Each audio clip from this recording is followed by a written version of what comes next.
Beth Berridge joins us in studio today. She is our Executive Director of Leadership and Professional Development, and today we're talking about next year's academic calendar. So Beth, thanks for joining us. Thanks for having me. Of course. So it's hard to believe we're talking about the 24-25 school year, but folks might be wondering, like, what really goes into developing the calendar for the school year? So tell us a little bit about that. All right. Yes, it is always hard to think about that far in the future, but here we are. So we have a committee of community members, parents, teachers, and administrators that come together. We meet about 3 weeks in a row in November to start developing the calendar. And we have some criteria from the state as far as minimum requirements for staff and students. And then we send out a survey to our community and staff members to find out what's the most important thing we should consider when building a calendar. So we take all of that into consideration, and we've done that work. And we have 2 options that we took to the board yesterday to share with them. And now we want our community to vote for that. So that will happen here in the next few weeks. We're going to open that up today through January 8th. And we hope people will give us their input on which calendar they prefer. Definitely.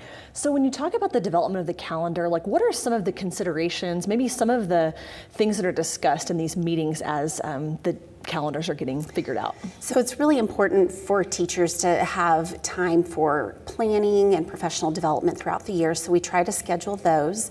This year we had a full goals day in November. It was November 1st, the day after Halloween, and our survey showed overwhelmingly from families and from teachers that was a great day to do it and very positive. So we're going to do that again. We also wanted to consider that election day is coming up and our schools are voting sites. So we're going to actually propose that we make that a school holiday and have a little bit of a fall break built in before Thanksgiving. So we're excited about that option as well. Yeah, that sounds great.